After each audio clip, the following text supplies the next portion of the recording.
योगी आदित्यनाथ ने महाकुंभ को ग्रैंड तरीके से ऑर्गेनाइज करवा के लेफ्टिस्टों की क्या हालत कर दी है। Huge amount of money. I'm told over 9,000 crore rupees is being spent now. See, this is a secular country. Our constitution says it is secular. So public funds are not meant to be spent on promoting any religion. ममता दीदी को भी यही परेशानी है कि सरकार कुंभ में इतना पैसा क्यों लगा रही है। কুম্ভ মেলায় হাজার হাজার কোটি টাকা দিয়ে সাহায্য করেন কেন্দ্রীয় সরকার, पर रियलिटी तो कुछ और ही दिख रही है। Mahakumbh 2025 is expected to generate rupees 2 lakh crore in revenue. Mahakumbh से सामाजिक मजबूती तो मिलेगी ही, लोगों का आर्थिक सशक्तिकरण भी होगा।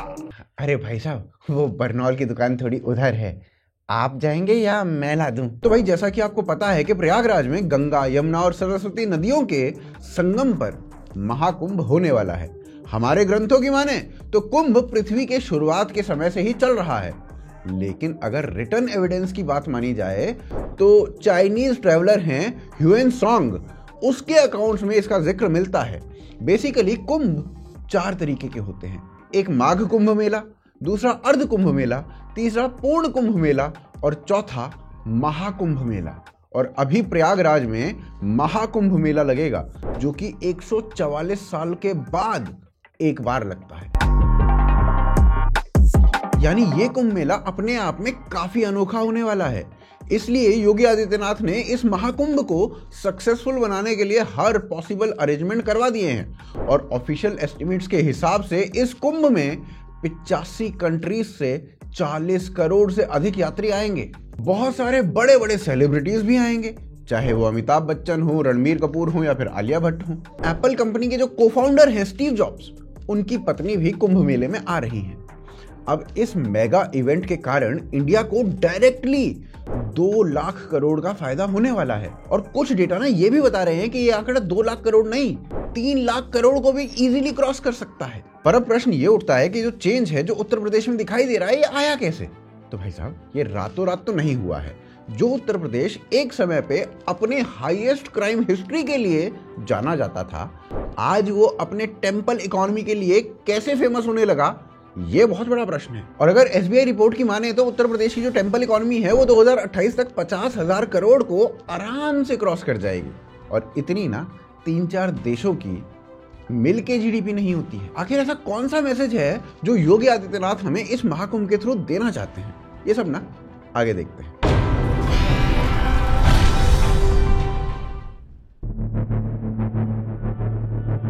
देखिए, पहले ना हमें यह समझना पड़ेगा कि कुंभ कोई पहली बार ऑर्गेनाइज नहीं हो रहा है। कुंभ 2500 सालों से अधिक समय से ऑर्गेनाइज किया जा रहा है, पर अब कुंभ केवल एक स्पिरिचुअल इवेंट से ज्यादा इकोनॉमिक सुपर पावर बन चुका है। परंतु हमेशा से ऐसा नहीं था। ओल्ड रूलिंग गवर्नमेंट, चाहे वो कांग्रेस की हो या फिर समाजवादी पार्टी की, अपने अपने रूलिंग टेन्योर में उन्होंने भी कुंभ को ऑर्गेनाइज करवाया, पर उन्होंने कुंभ के इकोनॉमिक पोटेंशियल को रियलाइज करना तो छोड़िए, बल्कि बेसिक मैनेजमेंट और सिक्योरिटी मेजर्स में भी उन्होंने नेग्लिजेंस बरती, जिससे ना जाने कुंभ के दौरान कितने हादसे हुए। साल था 1954 जब पंचायत से लेकर पार्लियामेंट तक कांग्रेस की ही सरकार थी।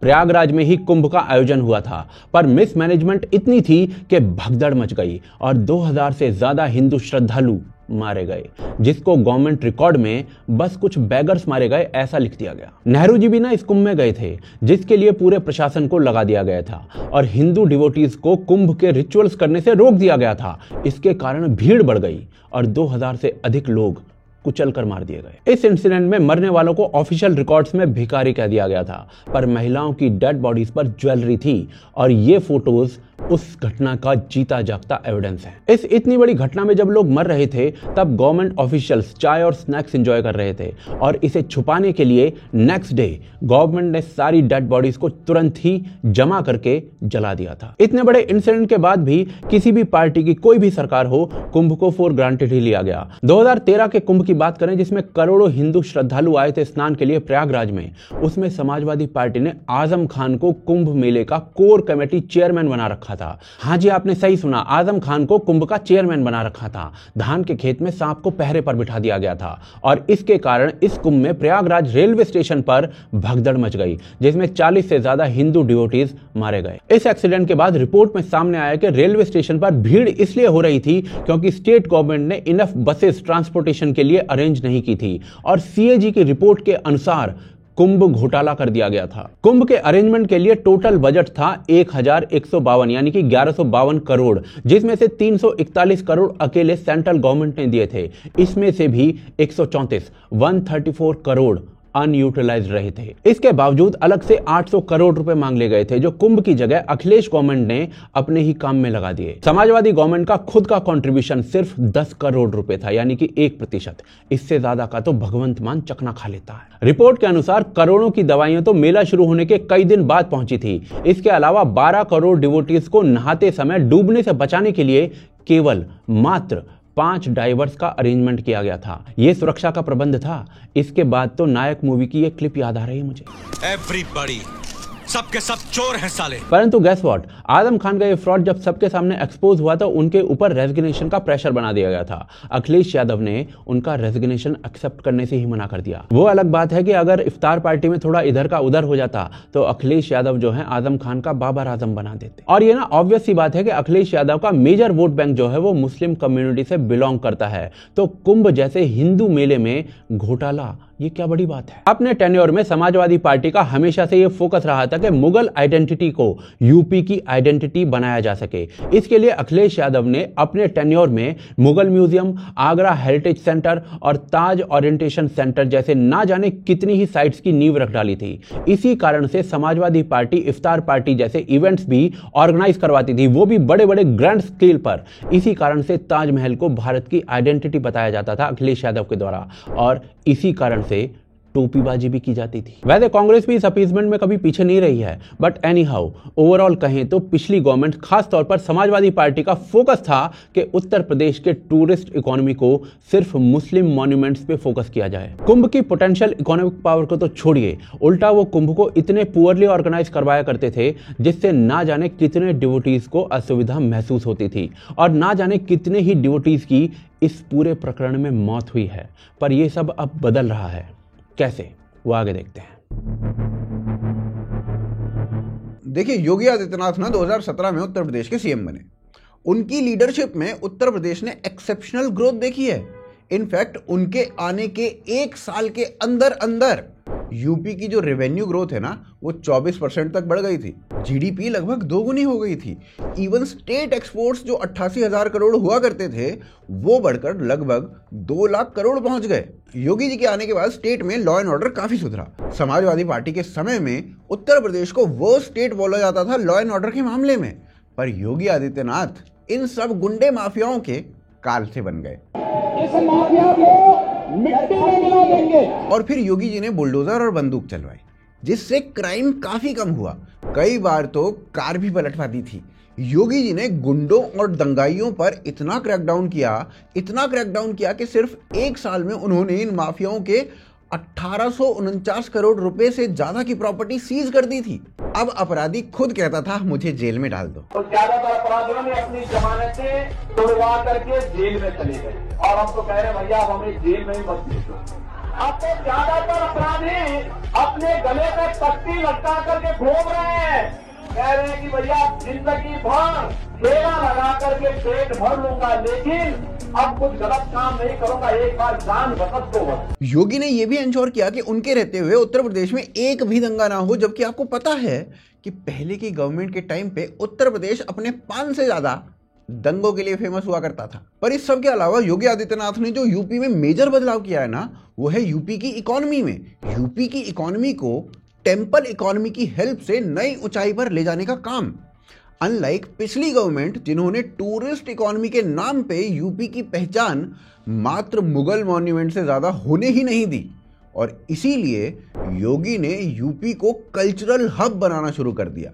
योगी जी ने टेम्पल इकोनॉमी के पोटेंशियल को समझते हुए यूपी में हिंदुत्व रेनेसेंस लाया, जिसके लिए उन्होंने रैपिडली यूपी की हिंदुत्व आइडेंटिटी को रिस्टोर करना शुरू कर दिया। और इस सब के अलावा जब अब यूपी में 144 सालों के बाद महाकुंभ हो रहा है, तो योगी आदित्यनाथ ने इस महाकुंभ को और ज्यादा सक्सेसफुल और ज्यादा ग्रैंड बनाने के लिए बहुत हैवी इन्वेस्टमेंट और अरेंजमेंट किए हैं। रिपोर्ट के हिसाब से उत्तर प्रदेश सरकार महाकुंभ के लिए लगभग 7500 करोड़ रुपए इन्वेस्ट कर चुकी है। एक एस्टिमेशन के अकॉर्डिंग लगभग 40 करोड़ यात्री भारत और दुनिया के कोने कोने से महाकुंभ में शामिल होने वाले हैं, जो कि 2019 में मात्र 25 करोड़ के करीब थे। इसी कारण योगी ने कुछ स्पेशल अरेंजमेंट्स भी किए हैं ताकि पिछली गवर्नमेंट जैसे कोई भूल ना हो सके। कुछ अरेंजमेंट्स की ना अभी बात कर लेते हैं। योगी आदित्यनाथ संगम के तट पर महाकुंभ नगर बसा रहे हैं, जो कि एक टेम्परेरी सिटी होगी जिसमें हजारों टेंट्स और शेल्टर्स बनाए गए हैं, जिसमें आने वाले करोड़ों डिवोटीज को अकोमोडेट किया जाएगा। कुंभ रीजन में 2000 से ज्यादा स्विस कॉटेज स्टाइल टेंट बनाए गए हैं। प्रयागराज में टेंट सिटी को 67,000 स्टील लाइट से रोशन किया जाएगा। इसके साथ ही 100 से ज्यादा सड़कों को रेनोवेट किया जाएगा और उनको ब्यूटीफाई किया जाएगा। 3308 पॉन्टून का यूज करके 30 पॉन्टून ब्रिजेस को बनाया गया है। अगर इन्वेस्टमेंट की बात करें तो योगी सरकार ने सिटी वॉल्स को भव्य और शानदार बनाने के लिए ना अकेले 60 करोड़ का बजट एलोकेट किया था। सिटी की जो वॉल्स है ना, उन पर street art, murals, sculptures, landscaping, grill belts और ट्रैफिक साइंस ये सभी बनाए जा रहे हैं। सिटी की वॉल्स को हिंदुत्व और धार्मिक सिंबल्स के साथ डेकोरेट किया जा रहा है, जिससे मानो पूरा शहर देवों की नगरी लग रहा है। इसके साथ साथ 800 मल्टी लैंग्वेज साइनेजेस भी इंस्टॉल किए गए हैं ताकि किसी भी विजिटर को कोई दिक्कत ही ना हो। इस सब के अलावा उत्तर प्रदेश टूरिज्म डिपार्टमेंट ने 2000 से ज़्यादा फेरीमैन को ट्रेन किया है ताकि डिवोटीज की सेफ्टी और कन्वीनियंस का ध्यान रखा जा सके। डिवोटीज के लिए 3 temporary sewage treatment plants install किए गए हैं ताकि गंगा और यमुना का पानी क्लीन रहे। साथ ही योगी सरकार ने इस कुंभ को इको फ्रेंडली बनाने के लिए भी फोकस किया है। फिर चाहे इसके लिए सोलर पावर जनरेट करना हो, रीयूजेबल मटेरियल को रिसाइकल करना हो या फिर सिंगल यूज प्लास्टिक को बैन करना हो। लोगों की कन्वीनियंस के लिए ना एक डेडिकेटेड ऐप भी बनाई गई है जो real time updates, crowd density, emergency alerts, directions और अकोमोडेशन डिटेल्स को प्रोवाइड करेगी। टेम्परेरी वाईफाई जोन्स भी बनाए गए हैं। नागवा सुकी टेम्पल के पास उत्तर प्रदेश पेविलियन बन रहा है, जहां कई टूरिज्म सर्किट्स बनाए गए हैं, जैसे Ramayana circuit, Krishna Braj circuit, Buddha circuit और बुंदेलखंड सर्किट। यहाँ हैंडीक्राफ्ट मार्केट्स भी लगेंगी, जिसमें ना जाने कितने लाखों करोड़ों का व्यापार होगा और कितनों को एम्प्लॉयमेंट मिलेगी। इसके साथ ही यहाँ ना कई कल्चरल प्रोग्राम्स भी होते रहेंगे। और जैसा कि आपको पता है कि सिक्योरिटी के मामले में योगी आदित्यनाथ का ट्रैक रिकॉर्ड हमेशा से काफी अच्छा रहा है। इस बार भी इस कुंभ में एडवांस सर्विलेंस सिस्टम लगाए गए हैं, जैसे कि AI powered crowd density monitoring और फेशियल रिकॉग्निशन टेक्नोलॉजी को यूज किया जा रहा है। थाउजेंड्स ऑफ CCTV कैमरास और ड्रोन्स को एरियल सर्वेलेंस के लिए ऑलरेडी डिप्लॉय किया जा चुका है। इस कुंभ में पहली बार अंडर वाटर ड्रोन्स का भी यूज किया जा रहा है, जो 24/7 सर्वेलेंस प्रोवाइड करेंगे। साइबर हेल्प डेस्क और 56 साइबर वॉरियर्स ऑनलाइन थ्रेट को मॉनिटर करेंगे। कई multi disaster response vehicles deploy हो चुके हैं, जो कि नेचुरल डिजास्टर से लेकर रोड एक्सीडेंट्स तक हैंडल कर सकते हैं। इसके साथ ही योगी सरकार ने सेंट्रल गवर्नमेंट के साथ मिलकर ना ये भी इंश्योर किया है कि कुछ स्पेशल ट्रेन चलाई जाए, जिससे डिवोटीज को प्रयागराज आने में कोई दिक्कत ना हो। और ये सभी जो एफर्ट्स है ना, ये कुंभ को एक स्पिरिचुअल के साथ साथ इकोनॉमिक पावर हाउस भी बनाएंगे। कैसे, वो आगे देखते हैं। देखिए, इस बार का यानी कि 2025 का जो महाकुंभ है ना, वो इंडिया को डायरेक्टली बहुत बड़ा इकोनॉमिक बूस्ट देने जा रहा है। वो भी कोई 100-200 करोड़ का नहीं, बल्कि पूरे 2 लाख करोड़ से ऊपर का, जो 2019 में 1.2 यानी कि 1.2 लाख करोड़ था। अकेले उत्तर प्रदेश को इससे 25,000 करोड़ का इकोनॉमिक बूस्ट मिलने वाला है। इतने में तो पाकिस्तान 4-5 बार बिक जाएगा, फिर भी पैसे बच जाएंगे। इनफैक्ट यदि कुछ रिपोर्ट्स की माने तो अगर एक पिलग्रिम महाकुंभ के लिए 8,000 रुपए भी खर्च करता है तो एक्सपेक्टेड क्राउड के हिसाब से टोटल रेवेन्यू 3 लाख करोड़ से ज्यादा का हो जाएगा। और उसके बाद तो बांग्लादेश भी 3-4 बार खरीदा जा सकता है। अब इसका कंपैरिजन कीजिए 2013 में हुए लास्ट महाकुंभ से, जिसे समाजवादी पार्टी की सरकार ने ऑर्गेनाइज करवाया था। उसमें मात्र 12,000 करोड़ रुपए की कमाई हुई थी, including revenues from upgraded infrastructure of hotels and airport. अब ऐसे में इस महाकुंभ से इतना पैसा जनरेट होने वाला है कि छोटे वेंडर्स जैसे कि टेम्पो चालक, रिक्शा पुलर्स, मंदिर के पास फूल बेचने वाला, कैमरामैन, बोट ऑपरेटर्स और होटल्स की कमाई से लोकल इकोनॉमी को काफी फायदा होने वाला है। यह बात बिल्कुल तय है कि कुंभ मेले के आसपास के क्षेत्रों का और पूरे शहर का पूरा इंफ्रास्ट्रक्चर एक बड़े इकोनॉमिक बूम को एक्सपीरियंस करेगा, क्योंकि 5500 करोड़ तो सरकार बस इंफ्रास्ट्रक्चर पर लगा रही है। यह भी 100% श्योर है कि महाकुंभ आसपास के धार्मिक साइट्स जैसे कि वाराणसी, अयोध्या, मथुरा और विंध्यवासिनी धाम जैसे क्षेत्रों के लिए बहुत फायदेमंद होगा। महाकुंभ से नए जॉब अपॉर्चुनिटीज भी मिलेंगे। उत्तर प्रदेश टूरिज्म डिपार्टमेंट के मुताबिक कुंभ मेले के प्रिपरेशन फेज के दौरान ही अब तक 45,000 फैमिलीज को एम्प्लॉयमेंट मिल चुका है। इसके अलावा स्टेट गवर्नमेंट को एड और मार्केटिंग से भी करोड़ों का फायदा होने वाला है। भारत की बड़ी बड़ी कंपनीज और औद्योगिक घराने तो ऑलरेडी 45 दिन के महाकुंभ में ब्रांडिंग और मार्केटिंग पर कम से कम 3,000 करोड़ खर्च करने के लिए तैयार बैठे हैं। उत्तर प्रदेश सरकार के लिए कुंभ एक ऐसा मौका है जहां वो इंडिया के कल्चरल आइडेंटिटी को और यूपी में हुए इंफ्रास्ट्रक्चर डेवलपमेंट को दुनिया के लोगों के सामने दिखा सकता है। आज से 10-12 साल पहले के उत्तर प्रदेश में और अब के उत्तर प्रदेश में काफी फर्क है। ये जो विजिटर्स हैं वो ये बदलाव अपनी आंखों से देखेंगे और इसमें कुछ भी शॉकिंग बात नहीं होगी कि इस बदलाव के कारण ये देशी विदेशी लोग बार बार उत्तर प्रदेश के रिलीजियस टूरिज्म पर आने लगे और इससे अल्टीमेटली इंडिया की इकोनॉमी को इतना बड़ा मेजर बूस्ट मिलने वाला है जिसका अभी अंदाजा भी नहीं लगाया जा सकता है। और इस बात को खुद प्रधानमंत्री भी मान चुके हैं। कुंभ से जुड़ा एक और पक्ष है जिसकी चर्चा उतनी नहीं हो पाती। ये पक्ष है कुंभ से आर्थिक गतिविधियों का विस्तार। हम सभी देख रहे हैं कैसे कुंभ से पहले इस क्षेत्र में आर्थिक गतिविधियों में तेजी आ रही है। लगभग 1.5 महीने तक संगम किनारे एक नया शहर बसा रहेगा, जहां हर रोज लाखों की संख्या में लोग आएंगे। पूरी व्यवस्था बनाए रखने के लिए प्रयागराज में बड़ी संख्या में लोगों की जरूरत पड़ेगी। 6,000 से ज्यादा हमारे नाविक साथी, हजारों दुकानदार साथी, पूजा पाठ और स्नान ध्यान कराने में मदद करने वाले सभी का काम बहुत बढ़ेगा। यानी यहां बड़ी संख्या में रोजगार के अवसर तैयार होंगे। सामाजिक मजबूती तो मिलेगी ही, लोगों का आर्थिक सशक्तिकरण भी होगा। परंतु यहां बस कुंभ मेले तक बात सीमित नहीं है। भारत आज रिलीजियस टूरिज्म को इंडियन इकोनॉमी की बहुत बड़ी ताकत बना रहा है। चलिए इस बारे में आगे समझते हैं। अब देखिए, केवल कुंभ ही नहीं, हमारी जो बाकी की टेम्पल्स हैं या बाकी की धार्मिक साइट्स हैं ना, वो सभी इकोनॉमी को बूस्ट करते हैं, जिसे आसान भाषा में टेम्पल इकोनॉमी भी कहा जाता है। टेम्पल इकोनॉमी का इंडियन इकोनॉमी में काफी बड़ा रोल है। एनएसएसओ का जो सर्वे है ना, वो कहता है कि टेम्पल इकोनॉमी की वैल्यू 3.02 लाख करोड़ रुपए है, या इसको दूसरे शब्दों में कहा जाए तो $40 बिलियन, जो कि जीडीपी का लगभग 3% है। एक दूसरी रिपोर्ट के according 1 out of 4 Indians Hindu places को विजिट करना चाहते हैं। और ये बात ना इंडिया के पोटेंशियल स्पिरिचुअल टूरिज्म को दिखाती है। फिर भी इस इकोनॉमी को आगे बढ़ाना तो दूर, पिछली गवर्नमेंट्स ने इसको खत्म करने की कोशिश की। और ये ना कोई आज का फिनोमेनन नहीं है, आजादी के समय से यही ट्रेंड चल रहा है। जब 1951 में सोमनाथ टेम्पल को वापस से रेनोवेट करने की बात आई तो उसके लिए फंडिंग की जरूरत थी, पर नेहरू जी ने फंड्स देने से मना कर दिया। और जैसा कि आपको पता है कि एक घड़ी को कोहली 7वें स्टंप की बॉल को छोड़ सकता है, पर कांग्रेस अपनी गलतियों से सीख ले, ऐसा नहीं हो सकता है भाई साहब। अभी पिछले ही साल कर्नाटका में, जहां कांग्रेस गवर्नमेंट है, वहां अनाउंस हुआ कि टेम्पल रेनोवेशन में कोई पैसा भी नहीं दिया जाएगा गवर्नमेंट की तरफ से। पर यह बात काफी फॉर्चुनेट है कि योगी के अलावा बीजेपी की जो सेंट्रल लीडरशिप है उसने भी टेम्पल इकोनॉमी के पोटेंशियल को काफी सीरियसली लिया, जिसके चलते करंट गवर्नमेंट ने हिंदू टेम्पल्स को प्रॉपरली फैसिलिटेट किया, रेनोवेशंस करवाए।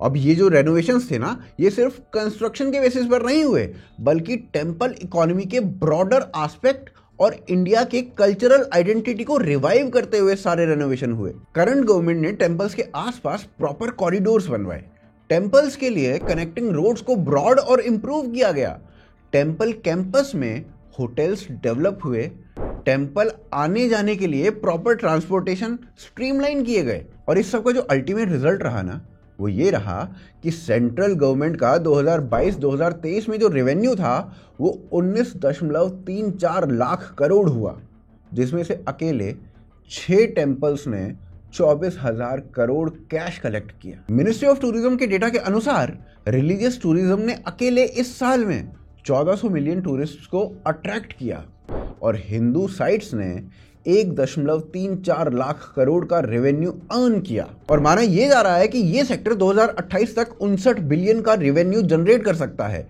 इनफैक्ट यह भी प्रेडिक्ट किया जा रहा है कि अगर यही पेस रहा तो टेम्पल इकोनॉमी के कारण 2030 तक 140 मिलियन टेम्परेरी और परमानेंट जॉब्स क्रिएट किए जाएंगे। और आपको ना ये बात पता होनी चाहिए कि जो नंबर्स है ना, ये ऐसी रातों रात नहीं बढ़ गए हैं। इसके पीछे गवर्नमेंट की प्रॉपर प्लानिंग रही है। 2014 में मिनिस्ट्री ऑफ टूरिज्म ने स्वदेश दर्शन स्कीम लॉन्च की थी, जिसका मेन एम ही यह था कि रिलीजियस टूरिज्म के लिए हिंदू इंफ्रास्ट्रक्चर को डेवलप और रेनोवेट किया जाए। इस स्कीम के अंडर ना 75 से ज्यादा प्रोजेक्ट्स को सैंक्शन किया गया था, जो कि देश भर के कई स्टेट्स में फैले हुए थे, जिसके लिए 5,292 करोड़ रुपए ऑलरेडी अलॉट हो चुके हैं। इसमें Buddha circuit, heritage circuit, Himalayan circuit, Krishna circuit, Ramayana circuit, spiritual circuit, tribal circuit, इन सभी को डेवलप किया जा रहा है। कई जगह तो ये प्रोजेक्ट्स कंप्लीट भी हो चुके हैं, जैसे उज्जैन में श्री महाकाल कॉरिडोर डेवलप किया गया।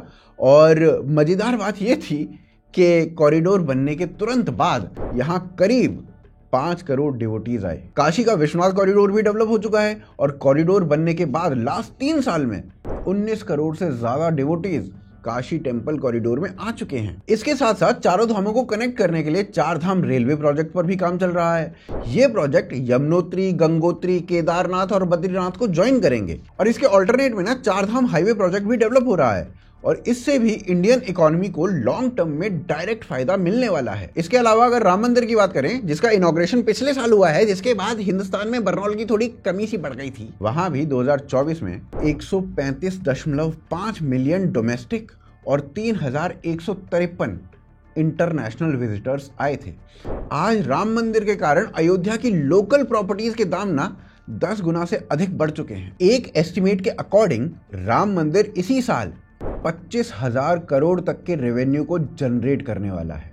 इसके अलावा मंदिरों को डोनेशन भी मिलता है, जो कि इकोनॉमिक एक्टिविटीज में बहुत इंपॉर्टेंट रोल प्ले करते हैं। अभी 2021 में ही राम मंदिर ने 5,450 करोड़ रुपए डोनेशन के रूप में कलेक्ट किए थे, जो कि ना भाई साहब हमारे डिफेंस बजट से भी अधिक था। इसके अलावा भी कई इंपॉर्टेंट टेंपल्स हैं इस लिस्ट में जिन्हें करोड़ों में डोनेशन मिलता है, चाहे फिर वो तिरुमला तिरुपति टेंपल हो, जिसने 3,023 करोड़ रुपए का डोनेशन इकट्ठा किया था, वैष्णो देवी में 2,000 करोड़ का, अंबाजी में 4,134 करोड़ का, द्वारकाधीश में 1,172 करोड़ का, सोमनाथ में 1,205 करोड़ का और गोल्डन टेम्पल में 690 करोड़ का डोनेशन इकट्ठा हुआ था। अकेले तिरुपति मंदिर में ना गोल्ड डोनेशन 130 किलो के करीब था। लेकिन अब यहाँ पर प्रश्न ये आता है कि जो टेम्पल इकोनॉमी है, ये भारत को बदलने का काम कैसे कर रही है, वो आगे देखते हैं। देखिए, एंशंट और मध्यकालीन भारत में टेम्पल इकोनॉमी का एक बहुत बड़ा कॉन्सेप्ट हुआ करता था और पूरे एरिया की इकोनॉमी टेम्पल्स के अराउंड रिवॉल्व करती थी। मंदिर ट्रेड रूट्स और व्यापार के हब हुआ करते थे। अर्बन डेवलपमेंट जैसे प्रोग्राम्स मंदिरों से संचालित होते थे। लोगों को किसानी और व्यापार के लिए ऋण, लोन मंदिरों से मिलते थे। और ये समय वो था जब भारत दुनिया की सबसे बड़ी इकोनॉमी हुआ करता था। कॉलोनियल टाइम में, अंग्रेजों के समय में इस कल्चर को तोड़ दिया गया और भारत की इकोनॉमी गिर गई और अब इसे फाइनली फिर से एक लेवल तक रिवाइव किया जा रहा है, कुंभ से लेकर अयोध्या तक और वाराणसी से लेकर केदारनाथ तक। जैसे जैसे भारत एक डायनेमिक और इंक्लूसिव इकोनॉमी की तरफ बढ़ रहा है, ये कल्चरल इवेंट्स लोगों के लिए नए नए रोजगार की अपॉर्चुनिटीज क्रिएट कर रहे हैं। साथ ही भारत की हिंदुत्व आइडियोलॉजी को भी ग्लोबली शोकेस कर रहे हैं। अगर गवर्नमेंट इस पे ध्यान देती है तो ये रिलीजियस टूरिज्म, ये फेस्टिवल्स इकोनॉमिकली तो बेनिफिशियल होंगे ही, पर पूरे क्षेत्र में, पूरे एरिया में इंफ्रास्ट्रक्चर भी डेवलप होगा और साथ ही globally Hindutva as a soft power फिर से डेवलप हो जाएगा। टेम्पल और हिंदुत्व की ये इकोनॉमी एम्प्लॉयमेंट अपॉर्चुनिटीज जनरेट करेगी, रूरल और लोकल एरियाज का विकास होगा, हॉस्पिटैलिटी, टूरिज्म, ट्रांसपोर्ट और कम्युनिकेशन जैसे सेक्टर्स भी डेवलप होंगे और सर्विस सेक्टर का भी बहुत ग्रोथ होगा। ओवरऑल इंडिया बहुत तेजी से आगे बढ़ेगा। देखिए, रिलीजियस इकोनॉमी का कॉन्सेप्ट वाटिकन सिटी और मक्का यानी कि सऊदी अरेबिया ने बहुत अच्छे से अपनाया है और उन्होंने अपनी इकोनॉमी को आज इस स्टेट तक ला दिया है कि उन्हें अब किसी और चीज पर डिपेंडेंट रहने की जरूरत तक नहीं है। अगर इंडिया भी सीरियसली अपने कल्चरल आइडेंटिटी को समझे जो कि हिंदुत्व है और टेम्पल इकोनॉमी को अपनाए तो ये एक नई दिशा में विकास को ला सकता है भारत के लिए। परंतु मक्का और वाटिकन सिटी बनने के लिए गवर्नमेंट के लिए बहुत सारा काम अभी बाकी है, संभल से लेकर काशी मथुरा तक। अभी तक जो गवर्नमेंट है वो सही दिशा में बढ़ती हुई दिख रही है, पर संभल काशी मथुरा भी जल्दी से हो जाए तो इस वीडियो को शेयर करें जो गवर्नमेंट पर दबाव डालेगा तीव्रता के लिए। चैनल को सब्सक्राइब करें और वीडियो को शेयर अवश्य करें। सपोर्ट करें हमारे कार्य को पेट्रियन और यूपीआई के माध्यम से, जिनके लिंक आपको स्क्रीन पर दिख रहे होंगे या फिर पिन कमेंट और डिस्क्रिप्शन में भी मिल जाएंगे। स्क्रीन पर दिख रहा दूसरा वीडियो अवश्य देखें। पुनः मिलते हैं अगले एपिसोड में।